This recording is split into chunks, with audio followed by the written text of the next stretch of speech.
She always welcomed me with a smile. But behind that smile was one thing: control.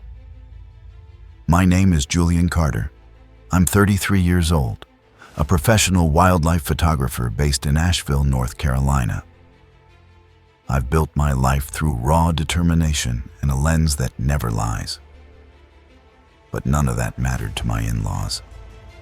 To Diane and Gerald, I was always just the photographer. The man who married their daughter but would never be enough. What started with judgment turned into manipulation. And what began as polite dinners ended with a drink I should have never touched. But I did something they didn't expect. I survived. And then I started to uncover the truth, piece by piece, until there was nowhere left for them to hide. When Haley and I met, it felt like gravity shifted. She was fierce, thoughtful, with a laugh that cracked through my defenses. She believed in me, my work, my passion, and I believed in us. But love doesn't exist in a vacuum. Her parents were always there, hovering like shadows over every milestone. Diane masked her judgment with fake politeness. Gerald didn't even bother pretending. "How's your little hobby going?" he'd ask across the dinner table. Haley squeezed my hand under the table each time. Silent apologies that wore thin over the years. Still, I stayed quiet, tried to win them over, until the night she handed me that drink. And everything changed. Diane handed me the glass like it was an offering of peace. Her eyes smiled, but her hands trembled ever so slightly. "A special sangria just for you," she said. Something felt off. The color was faintly different, the scent slightly masked, but I smiled and accepted. Only I didn't drink it. While she turned to grab more glasses, I quietly switched it with Gerald's. He never looked up from his phone. He took a sip and 40 minutes later, Gerald was clutching his stomach, pale and sweating. Diane panicked. Haley ran to help. I just watched in silence. Because in that moment, I knew she hadn't just tried to humiliate me. She tried to remove me. I didn't confront her. Not that night. Not while Haley was checking on her father and Diane was spinning a lie about bad shellfish. I simply pocketed the untouched glass, the one meant for me, and I smiled through dessert. Because now, I had proof. The next day, I contacted Jason, a former client who ran a toxicology lab. He owed me a favor. 3 days later, he called. "Julian, there were benzodiazepines in that drink. Not enough to kill you, but enough to knock you out cold." Something snapped inside me. Not rage, not fear, but resolve. If she thought I would just disappear quietly, she didn't know me at all. I didn't tell Haley. Not yet. She loved her parents, even with their flaws. And if I came at them without ironclad proof, I'd be the one painted as paranoid. So I waited, and I started digging. Diane had multiple prescriptions, Xanax from 3 different doctors, doubling doses, tripling. There were rumors too. Strange behavior at parties, stolen jewelry from the country club, whispers the family worked hard to bury. I gathered it all, printed it, filed it, and then I waited again. Until Haley said it casually over breakfast. "Mom needs some new headshots. She asked if you could take them." She wanted me back in that house. This time, I'd be ready. I arrived at their house with my camera bag in one hand and a sealed envelope in the other. Diane greeted me like nothing had ever happened. Her smile was rehearsed, her makeup perfect. Gerald was at the office, of course. "Before we start," I said calmly, "I thought you might want to see this." I handed her the envelope. Inside, a toxicology report and printouts of every prescription she'd filled in the last year. Her hands trembled. "This is absurd," she whispered. I didn't blink. "We both know what you did." Her face darkened. "You'll never be good enough for my daughter." I stayed quiet, because her next words said everything. "It was just meant to make you sick, so you'd miss that ridiculous gallery opening, and Haley would finally see you for what you are." I didn't argue, didn't raise my voice. I just picked up my camera bag and walked away. That night, Diane called Haley in tears, said I'd acted aggressively, that I'd made her feel unsafe. When Haley confronted me, I showed her the report, the lab results, the prescription history, even the messages her mother had sent me, messages soaked in contempt. "My mother wouldn't do this," she kept repeating. But I could see it in her eyes. The truth was clawing its way in. The next day, she went to their house, alone. When she came back, her eyes were red. "They say it's all a misunderstanding," she whispered. "That you're insecure, jealous of their success, and trying to divide the family." I didn't respond, because I already knew. I was becoming the villain in their version of the story. For 2 weeks, Haley barely spoke to me. She spent evenings at her parents' house, came back quieter, more distant, with fresh doubts written all over her face. I buried myself in work, long hours in the studio, editing, printing, pretending none of it mattered. Then a package arrived. No return address, just my name. Inside, a USB drive and a handwritten note. "You should see this. Signed, Vanessa." The files? Security footage, their own house, the night of the dinner. There was Diane, clearly pouring something into a glass. Then me, walking in. Then Gerald, drinking it. And then, after we'd left, screaming, blame. "You gave the wrong glass. This isn't the first time you've done this." I watched it again and again, and suddenly everything made sense. It wasn't just a one-time thing. It was a pattern, calculated, cruel. The next file showed them arguing again, 2 days after the dinner. "She'll never believe him," Diane snapped. "She's our daughter. He's just a phase." And Gerald? He didn't disagree. He just said, "Start planting doubts.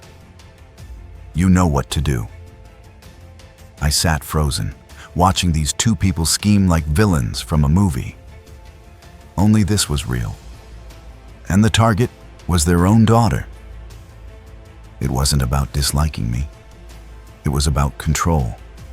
Keeping Haley trapped in a life they designed, with people they approved. I had evidence now. Not just words, not just suspicion. Proof. And for the first time, I knew exactly what to do next. I called Vanessa, my sister-in-law, the only one who ever looked at me without judgment in that house. "I need to show you something," I said. She came over that night. I played the videos, one by one. Her face went pale. "I always suspected," she whispered. "They did the same to me when I married Owen. 2 years of gaslighting, subtle sabotage, constant whispers that she wasn't good enough. I tried to tell him," she said, "but he never listened. Now she knew. And together, we decided to show Haley not just what they'd done to me, but what they'd done to everyone. The time for quiet was over. The truth had to come out. We didn't tell Haley right away. She loved her parents, even if they didn't love her in the way she deserved. But we knew. If she saw the truth with her own eyes, she wouldn't be able to look away. So we waited until Sunday. Family dinner. The one tradition Diane still clung to, as if the illusion of normal could erase everything else. That night, as the roast was being served and fake smiles stretched across the table, I stood up, Vanessa beside me, USB drive in my hand. "I have something I think everyone should see," I said. Diane froze. Gerald's fork stopped midair. And then I pressed play. The living room fell into silence. Only the faint hum of the projector filled the air. Diane's smile vanished. Gerald clenched his jaw. Haley's eyes darted between the screen and her parents. First came the footage. Diane in the kitchen. The vial, the pour, the switch. Gerald drinking what was meant for me. Then the audio, the argument days later. Diane screaming, "This isn't the first time you've done this." Gerald shouting back, "You switched the glasses, not me." Haley's hands trembled. Her breathing changed. The room wasn't just warm, it was heavy. Vanessa reached for Owen. He pulled away, finally seeing the cracks in their perfect facade. And still, Diane tried to speak, to explain, to twist it. But Haley stood up. "Stop." And just like that, decades of deception began to crumble. I didn't confront Haley right away. Instead, I started gathering every piece of evidence I could find. Emails, prescriptions, rumors from the country club, even conversations I'd recorded when Diane forgot I was in the room. Then I went further. I reached out to Thomas, Haley's ex-fiancé, and what he sent me confirmed everything. Emails, manipulative messages, the same script, different target. Her parents had orchestrated their breakup too. I wasn't alone. Other men had suffered the same silent war I was now fighting. And with each new message, each piece of proof, I felt the tide turning. Not with rage, but with quiet, cold resolve. I was done playing nice. I didn't want revenge for revenge's sake. I wanted them to face what they'd done. To Haley, to me, to every man who ever dared to love her honestly. So I crafted a plan, a final confrontation, not in private, but where truth couldn't be twisted, where every lie would be recorded and every mask would fall. I invited Owen and Vanessa for dinner. Without telling Haley, I needed them to witness what I had, the footage, the recordings, the full scope of the manipulation. Haley sat frozen as the truth unraveled in front of her eyes. And for the first time, she looked at me, not with doubt, but with clarity and heartbreak. Haley didn't scream. She didn't cry. She simply stood up, walked to the kitchen, and came back holding the USB drive Vanessa had given me. "Is it all true?" she asked. Her voice didn't shake, her eyes didn't blink. I nodded, and for a long moment, neither of us spoke. The room was heavy with everything unspoken. Then she said, "We're going to confront them, together." I didn't ask if she was sure. I saw it in her posture, in the way she stood taller, clear, steady, finally free of the doubt they'd poisoned her with for years. That night, we made a plan, a visit to her parents' house. But this time, we wouldn't be guests, we'd be witnesses. And they would be exposed We arrived at dusk. The Carter house bathed in warm light and inherited arrogance. Diane opened the door with a smile she'd perfected over decades. But Haley didn't smile back. She stepped forward, placed the USB drive on the coffee table, and said, "Play it." Gerald looked confused. Diane's smile cracked, but they obeyed. And as the footage played, of Diane tampering with the drink, of her and Gerald plotting behind closed doors, of their voices betraying every mask they wore, the room grew silent. When the final clip ended, I looked at them. "You tried to tear us apart," I said, "but all you did was show us who we never want to become." This wasn't revenge, it was revelation, and it was long overdue. A year later, we named our daughter Eliza. She was born on a cool spring morning, sunlight slipping through the curtains like a promise.